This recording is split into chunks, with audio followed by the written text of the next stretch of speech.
Welcome to AtWork. We operate on the principle that the safety and health of employees working for our company is of the utmost importance. Pay close attention as we discuss several topics that are related to your safety and health while working with AtWork. General safety rules. Scuffling and horseplay in the workplace are prohibited. The use or possession of illegal drugs or alcohol at work is strictly prohibited. Firearms, weapons, and explosives are not allowed on client or company property. Required personal protective equipment shall be worn at all times. Be alert for the movement of powered industrial trucks and all other powered equipment. Pedestrians should utilize pedestrian traffic aisles where provided. Do not operate any equipment or machine unless trained and authorized to do so. Good housekeeping practices should be maintained at all times. Do not lift objects weighing more than 50 pounds without assistance or work on ladders without prior approval from your AtWork supervisor. Do not work any motor vehicle, yours or the client's, while on assignment unless authorized by AtWork. Report unsafe conditions to your on-site supervisor and staffing supervisor. Always know and understand the safety rules and procedures that apply to the work you are performing. Be sure to seek assistance if you are unsure of any operation. Accidents and injuries. If you sustain a work-related injury, you are required to inform your on-site supervisor and staffing supervisor immediately. An investigation will be completed by AtWork to find the root cause of the incident. AtWork will do everything in our power to get you released to modified duty to prevent you from having any interruption in your weekly paycheck. All AtWork employees are entitled to workers' compensation benefits as defined by the various state laws. However, AtWork takes fraud very seriously and will prosecute anyone who attempts to commit workers' compensation fraud. Our company's substance abuse policy requires post-accident drug testing of all injured employees. Proper lifting techniques. Knowing the proper ways to lift can save you a great deal of pain and misery. To lift properly, stand close to the object, make sure you have firm footing, squat down and straddle the load, keep your back straight and bend your knees. Grasp the object firmly, lift with your legs straight up and smoothly. Hold the object firmly and close to your body. Do not twist or turn your body once you have made the lift. Turn with the feet instead of twisting your back. Putting the load down properly is just as important. Keep your back straight, squat down, bending at the knees. Set the load down and carefully release it. Emergency action plan. It's extremely important that you act quickly during emergencies and know how to report emergencies, where to exit, and where to meet if there is an evacuation. Safe areas on the site for other emergencies such as severe weather. You may also need to know how to use a fire extinguisher. You can use what's called the PASS technique. P. Pull the pin. A. Aim at the base of the fire. S. Squeeze the handle. S. Sweep from side to side. Powered industrial trucks, or PITs. Examples of PITs are forklifts, order pickers, reach trucks, and powered pallet jacks. You may not operate a PIT unless you have been properly trained and certified for that particular type of PIT. If you will be driving a PIT at a client location, you will receive additional training and certification. Knowledge check part 1. Number 1. As an employee of AtWork, what is the maximum weight you can lift without assistance?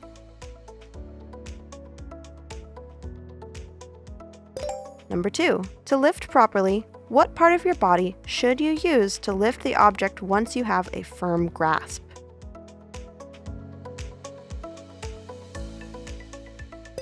Number 3.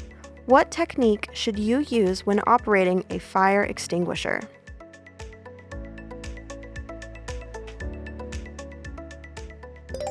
Number 4. True or false?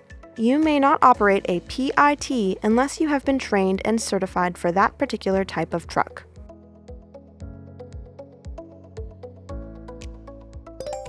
Number 5.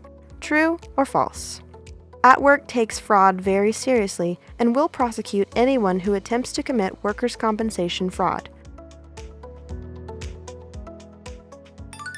Hazard communication. OSHA's hazard communication standard is based on a simple concept that you, the employee, has both the need and a right to know the hazards and identities of the chemicals you are exposed to when working. You also need to know what protective measures are available to prevent adverse effects from occurring.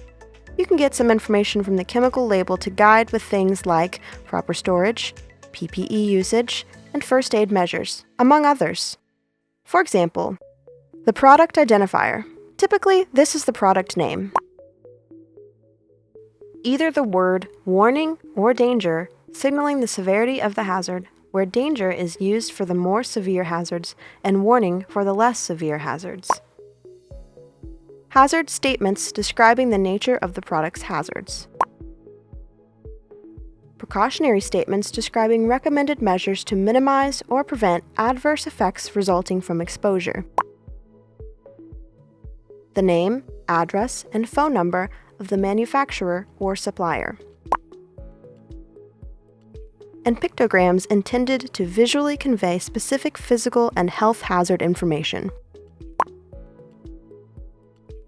There are 9 pictograms you should be aware of and able to understand their meaning. Flame. This means it can catch on fire and to keep it away from heat, sparks, open flames, and hot surfaces. Flame or circle. This means it can cause or intensify fire because it's an oxidizer, so you want to store it away from combustible materials. Exclamation mark. This means that this chemical is an irritant and you may need or want PPE to avoid exposure. Exploding bomb. This means it can explode, so take precautionary measures when handling. Corrosion. This means it can destroy tissue, so you would want to use protective equipment to avoid contact. Gas cylinder. This means the chemical is stored under pressure, so take precautions when storing. Health hazard. This means it could cause acute or chronic health effects, so you may need or want PPE. Skull and crossbones. This means it is toxic, so you may need PPE to avoid exposure. In addition, you may see this pictogram, which means the chemical is an environmental hazard. Make sure that you read, understand, and abide by chemical labels on containers. If you cannot read or understand the label, contact your on-site supervisor. If you need more detailed information, you may need to check the Safety Data Sheet, or SDS. Safety data sheets follow a 16-section format and contain important information, such as product identification, hazard identification, composition and information on ingredients, first aid measures, firefighting measures, accidental release measures, handling and storage, exposure control and personal protection, physical and chemical properties, stability and reactivity, toxicological information, other information. It is very important that all chemicals are properly labeled and stored appropriately. Personal protective equipment, PPE. PPE includes all clothing and other work accessories designed to create a barrier against workplace hazards. Some examples of PPE are safety glasses, gloves, hard hats, and steel-toed boots. Your on-site supervisor will inform you what PPE is required, when it is necessary, how to properly put it on and take it off, how to adjust the PPE for proper fit, its limitations. You also need to know how to take care of your PPE when it needs to be replaced. Maintain PPE in good condition. You should inspect, clean, and maintain your PPE at regular intervals so that the PPE provides the necessary protection. If you are asked to wear a respirator while on assignment, please contact your staffing supervisor for approval. Lockout, tagout. The purpose of locking out machinery and equipment before doing maintenance or repair is to avoid accidents that can occur from unexpected startup or the release of stored energy such as electricity, air pressure, and water pressure. If you notice equipment that is locked out, do not attempt to start the equipment. Never ignore or remove the locks or tags of other workers when you come across them in the workplace. Your attention to and respect for the lockout tagout program will make the workplace safer for both you and your coworkers. Machine guarding. Machine guards are essential for protecting workers from needless and preventable injuries. Keep your hands and fingers away from moving parts of machinery and equipment. If your machine jams, contact your on-site supervisor for assistance. Contact your staffing supervisor if you are asked to work with machinery that is not properly guarded or which safety guards have been removed. Electrical safety. Here are some general electrical safety rules. Be extremely careful to keep water out of all electrical motors and equipment. Exercise care to protect the insulation on all electrical cords and wiring. Be certain to check ground wiring before using any power tool or extension cord.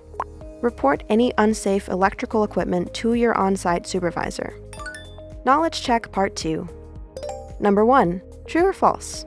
An SDS is a fact sheet with detailed information for a chemical which poses a physical or health hazard.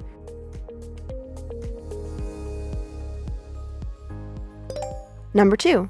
True or false? You will always have access to the safety data sheets for the chemicals you use in the workplace. Number 3. Give an example of personal protective equipment, or PPE.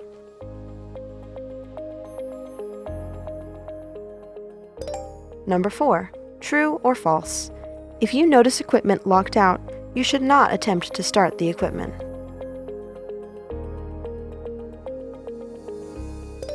Number 5. True or false? You should report any unsafe conditions to your on-site supervisor and staffing supervisor.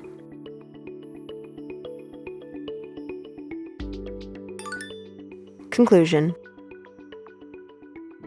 Your safety and health in the workplace is of the utmost importance to us, and we will continue to take every precaution to assure the safety of all our employees. We appreciate your full cooperation in maintaining a safe and successful workplace environment. Thank you in advance for your support and cooperation.